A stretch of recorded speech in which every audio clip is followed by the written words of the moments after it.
আর মাত্র 4 দিন পরে লোকসভা নির্বাচন, তার আগে চলছে শেষ মুহূর্তের প্রচার প্রস্তুতি। সেরকমই বর্ধমান দুর্গাপুর লোকসভা কেন্দ্রের বিজেপি মনোনীত প্রার্থী দিলীপ ঘোষ আজ বর্ধমান শহরের বড়নীলপুর এলাকায় চায় পে চর্চার আসরে দলীয় কর্মীদের সাথে কথা বলতে বলতে পুলিশের আচরণে ক্ষুব্ধ হয়ে বললেন বর্ধমান সদর থানার আইসিকে জুতো পেটা করবেন এবং প্রকাশ্যে জামা প্যান্ট খোলার হুমকি দিলেন। এছাড়াও আরও কি বললেন শুনে নিই। এছাড়াও এই বিষয়ে তৃণমূল কংগ্রেসের রাজ্য মুখপাত্র প্রসেনজিৎ দাস কি বললেন সেটাও শুনে নিই। ব্যুরো রিপোর্ট, দিনরাত স্টার নিউজ। বাপের জমিদারি, তার পারমিশন নিতে হবে, লোকের বাড়িতে গেলে। আমি বাজারে বেরিয়ে দোকানদারের সঙ্গে কথা বলতে পারমিশন নিতে হবে? কোন কোন কোথায় লেখা আছে? সারা পঞ্চায়েত লড়ে যাবে। দিলীপ ঘোষ এমপি হয়েছে, এমএলএ হয়েছে, আমাকে আইন শেখাচ্ছে? আমিও আইন শেখাতে জানি। আইসি কোথ বলছে?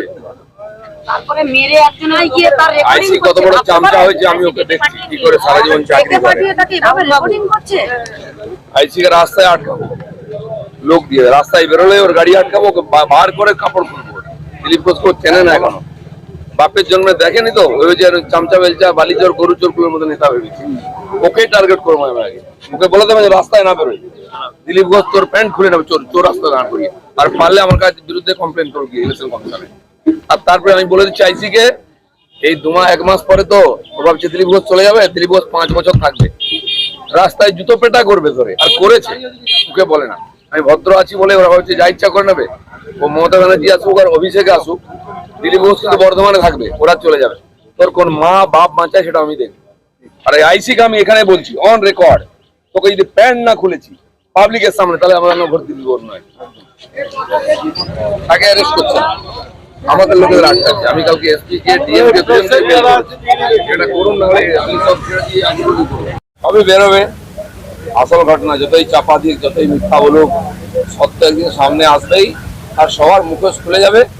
যারা এত বড় পাপ করছে, গভর্নরকে পর্যন্ত চরিত্র হরণ করার চেষ্টা করছে, যারা সংবিধানকে কলুষিত করে মহিলাদের সম্মান নিয়ে টানাটানি করছে, তাদের একটু বিসর্জন হবে।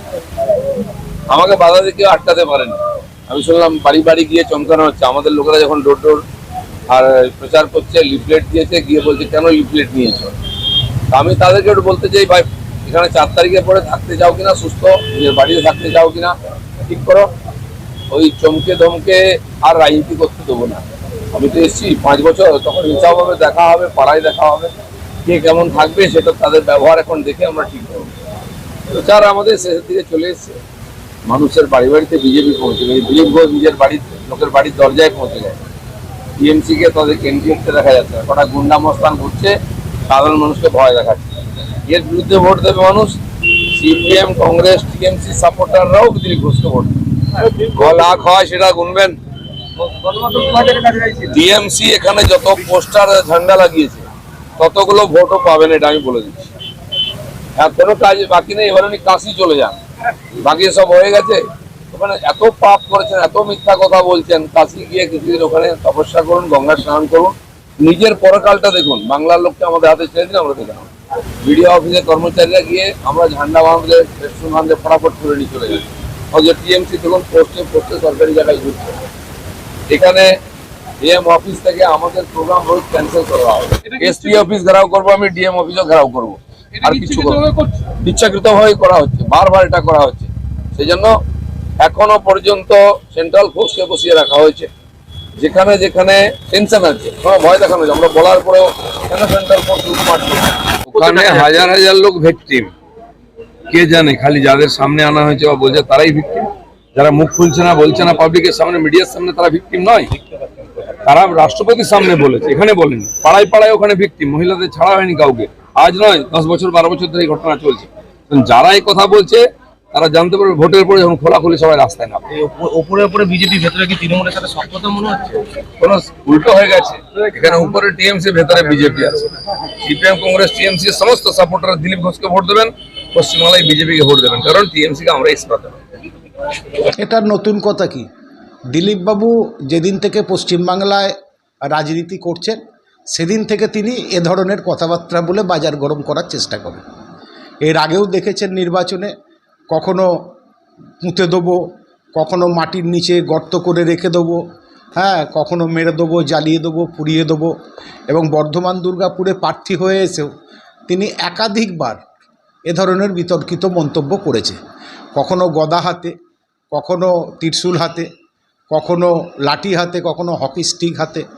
তো উনি সবসময় একটা মানে দাঙ্গাবাজি মনোভাব নিয়ে চলছে এবং আমি মস্তান, আমার ওপরে কেউ নেই, আমি সেরা, হ্যাঁ 4 তারিখের পর আমি নির্বাচনী পার্টি অফিসগুলো তৃণমূলের গুড়িয়ে দেবো, পুড়িয়ে দেবো, তৃণমূলের কাউকে বাজারে রাখবো না, এ ধরনের কথাবার্তা বলছে। আর এই ধরনের কথাবার্তা শুনতে বাংলার মানুষ দিলীপবাবুর কাছে অভ্যস্ত হয়ে গেছে।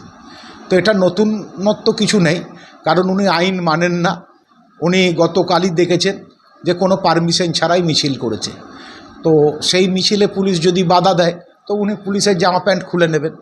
তো বাংলার মানুষ চিন্তা করবে যে কাদের আমরা ভোট দেওয়ার আগে আমরা কাদের কথা চিন্তা করব। যে এই যদি একজন নির্বাচিত প্রতিনিধি, যিনি এখনও লোকসভাতে জিতে আছেন, হ্যাঁ যদিও লোকসভা ভেঙে গেছে, কিন্তু তিনি লোকসভায় প্রার্থী ছিলেন, জিতেছিলেন, তো সেই জনপ্রতিনিধি যদি এ ধরনের মন্তব্য করেন তো মানুষকে তো চিন্তাভাবনা করতেই হবে। তো ওনার এইসব বলাতে কিছু এসে যায় না, মানুষ সিদ্ধান্ত নিয়ে নিয়েছে এখানে কি করবে। উনি কারুকেই এ ধরনের কথা বলতে পারেন না, আইসি কেন একজন কনস্টেবলকেও এ ধরনের কথা বলতে পারে না। সরকারি কর্মচারী যারা আছেন তারা ডিউটি পালন করছেন, তার বিরুদ্ধে যদি ওনার কোনো অভিযোগ থাকে উনি নিশ্চয়ই নির্বাচন কমিশনে যারা আছেন তাদের কাছে অভিযোগ জানাতে পারেন, কিন্তু এ ধরনের কথাবার্তা বলার অধিকার নেই। এবং উনি বলছেন এটা ওনার রুচির পরিচয়। প্রসেনজিৎ দাস মুখপাত্র, রাজ্য তৃণমূল কংগ্রেস।